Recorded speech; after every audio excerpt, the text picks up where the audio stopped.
We always have some really good supervisors around here.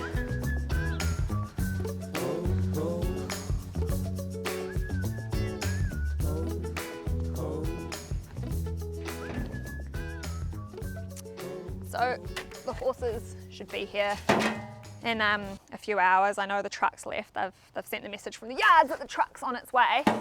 And for the horses, this means that they were mustered on Saturday. So Saturday the helicopters flew. Sunday they got trucked out to the sorting yard. So they obviously all have to be separated and allocated which horses are going to where. I haven't actually seen the horses yet, so I don't know what's going to arrive. I don't know what they're going to look like. I kind of have an idea of what ages are going to arrive, but in general, I'll be just as intrigued and just as interested in seeing them for the first time when they get here as well. And it's been a big 2 days for the horses, so we try to set everything up so it's a real smooth process, unloading them and as stress-free as we can make it.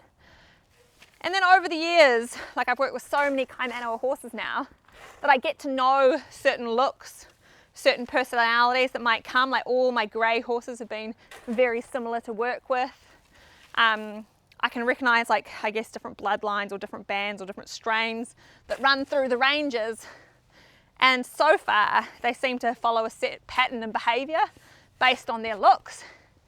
But then you just never know. Like maybe we'll get something completely out of the box this year, completely different looking horse, maybe from a different area of the ranges, maybe something I've not come across before. Who knows? But I think that's the exciting part, is that you just really never know what you're getting until they're in the stockyards and the truck is here.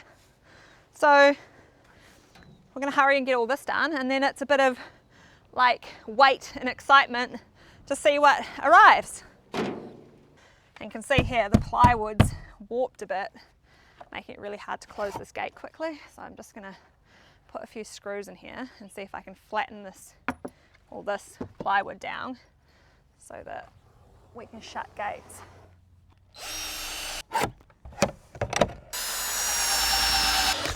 Fun story, last year, like these we built just in time for the Kaimanawa muster last year, but we didn't actually quite have them finished. Like the truck turned up and we were still putting like the final touches on the stock ramp to be able to unload them.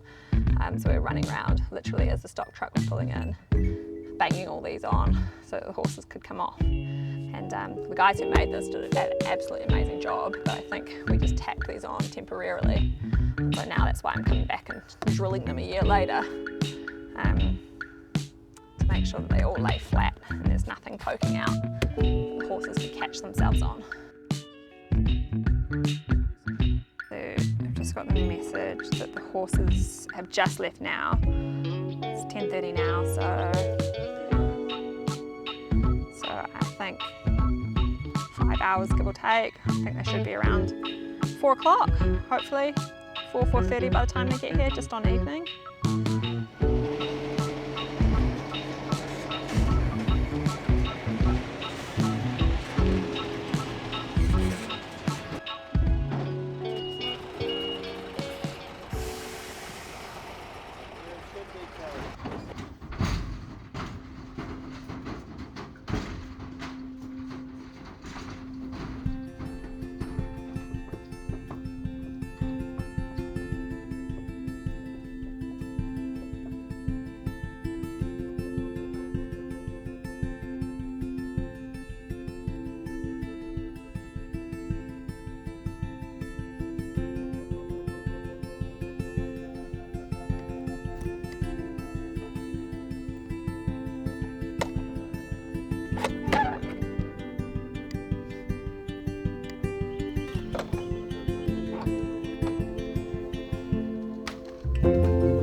Yeah, so from here, you know, they've had a big day, well, they've had a couple big days in a row to get here.